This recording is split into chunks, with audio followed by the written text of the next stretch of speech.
Hey, I'm Brian Van, sportbiketrackgear.com, and today we're going to break down the Öhlins steering damper install on our 2018 BMW S1000RR Chronopocalypse Edition project bike.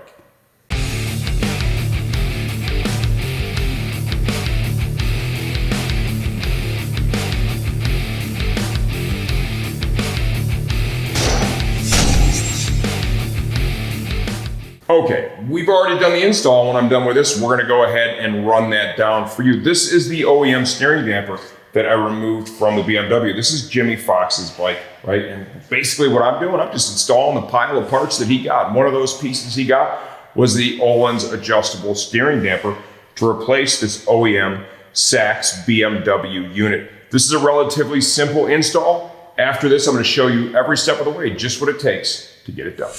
Okay, steering damper install. It's gonna look a little different from bike to bike. Obviously, if you have a street bike with street plastics, your bodywork removal is gonna be different than ours. We have Armor Body's race bodywork fitted on our Chronopocalypse Edition BMW project bike, okay? If you need help with your OEM bodywork, we shot a full removal and reinstallation video for the OEM bodywork. Please reference that. So in order to access the steering damper, we're gonna be best served by getting the bodywork off the motorcycle, okay? So for our case here, I'm gonna start by removing the lower, then I will remove the upper. And when I come back, we'll have all the access we need to replace the OEM steering damper with this Öhlins adjustable unit. Okay, bodywork is off. To gain the access that we need, we also need to remove this little panel that sits beneath the OEM steering damper that is held on by a couple of T25s.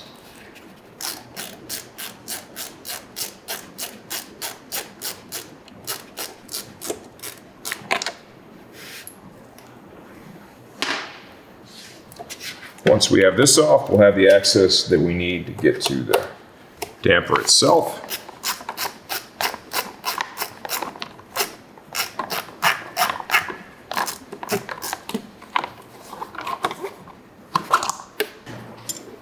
Okay,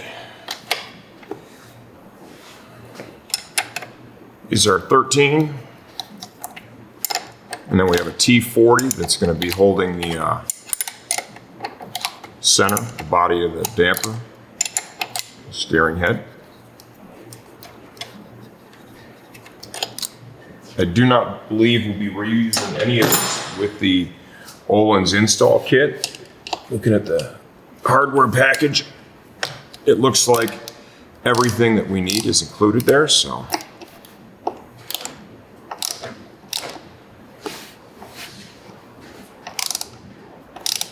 We'll Loctite here.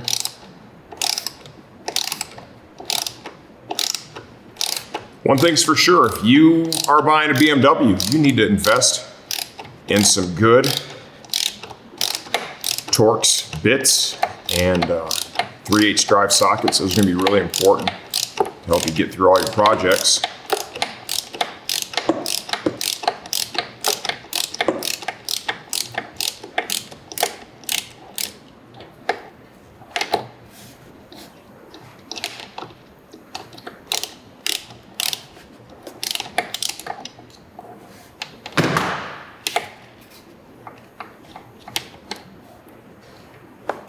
All right. And there we go. There is the OEM damper removed. Okay, installation of the Öhlins steering damper. Of course, this includes instructions. I would encourage you to reference that and use those during your install. We have to slide the damper clamp over the damper body. Make sure the fasteners are loose on the clamp, allowing you to slide it over easily, like that. Then let's get all the hardware together to get ready for the install. All these pieces are supplied. It's all laid out right here for you, okay? You got the fastener for the pivot on the damper body clamp. Use this spacer. That's going to then slide through here. You're going to put this spacer right here. What this does, this helps prevent the damper from rattling around, okay? And then we finish off with this spacer. The original equipment bolt obviously had some thread locker on it. We're going to go ahead and use some glue on this. Some people prefer to safety wire these bolts. That's really personal preference, right? If you feel better safety wire, then go ahead and drill and get yours wired up. If you're okay with just using thread locker, then feel free to grab that at this time and get it ready for your install. Come on over to the bike and make sure you leave that damper body clamp loose. There's no reason for that to be tight, because we still need to adjust the sweep of the steering damper itself. In the instructions with the Öhlins damper, it does make reference to torque that bolt according to your vehicle manual. You guys have watched me do enough stuff, and this is the torque on this realistically has zero impact on it. So I'm just going to use a 6 mil Allen and apply what I believe to be reasonable torque for that fastener. Nice and even, of course. On the other side, we have this button head. We have a washer, and this washer's got a little bit of a dish to it. Okay, so we're going to set it up so that the dished portion is facing upwards.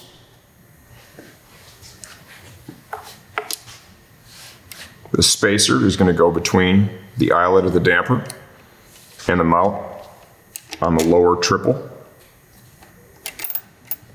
Go ahead and grab your damper, slide that and push it through like so. This is a nylock locking nut. Okay, so there's no reason to use any thread locker over here. And a lot like that center bolt, torque on this, it just really, I don't want to downplay it too much. It's just really not all that important, okay? You want to make sure it's tight. You want to make sure it's not over torqued, but I wouldn't freak out about needing a torque wrench here.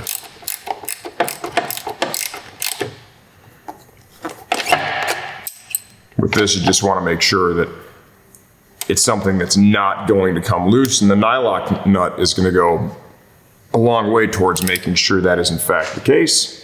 Reasonable torque, we're good. Now comes the important stuff. As you saw, we slid that clamp over the body of the damper. The body of the damper, right, although it's strong, what you never want to do is you never want to over torque the fasteners for the clamp that slides over the body. You don't want to do anything that's going to compress the body and cause restriction inside the steering damper. So this step is actually really important. I do have a torque wrench ready. It makes reference to a torque spec here, and that was 6 Newton meters, and that converted to roughly 4.5 foot-pounds. So to adjust the sweep of the damper, what's critical is you want to make sure that when you're at full stop, okay, that it never bottoms out internally. What I like to do is I like to sweep the bars like so, and you can see now the eyelet is in there and it's touching, okay? So that is in fact bottomed out. From here, I will put pressure, right? I'm gonna get myself, at the end of the day, what do I have there? I mean, that's maybe roughly 5 millimeters out.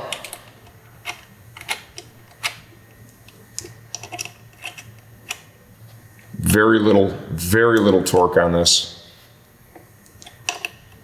And there's a lot of surface area contact here with that clamp too, so it doesn't take a lot of torque to hold that. And now let's sweep the bars. And what you're looking for on this side is to make sure that that is not bottomed out either, and clearly it's not. You have plenty of rod extending through it. Your adjustment knob is right here. Sweep the bars again to make sure we're still good. You can clearly see that is not bottomed out. So now, if you do want to use a torque wrench, this is a spot where using a torque wrench is not a half bad idea, okay? See if we can get this in here.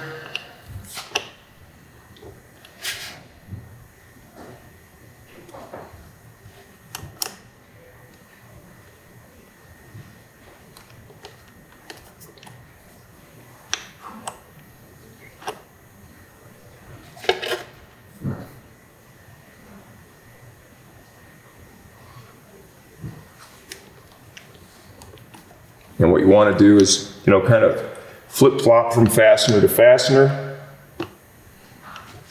Try and keep it as even as you can.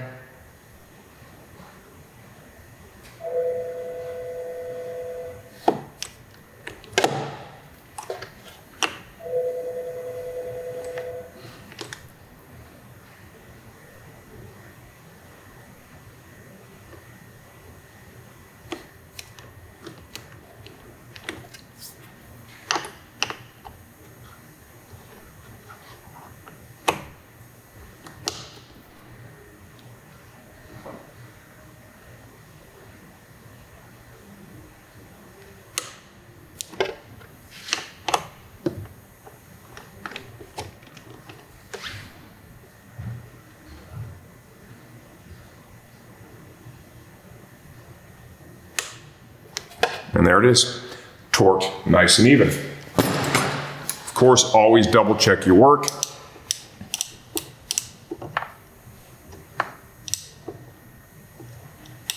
There we have it all the way out, so it's like no resistance,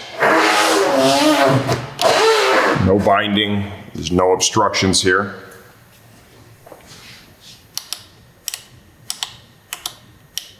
Ten clicks is where they recommend it.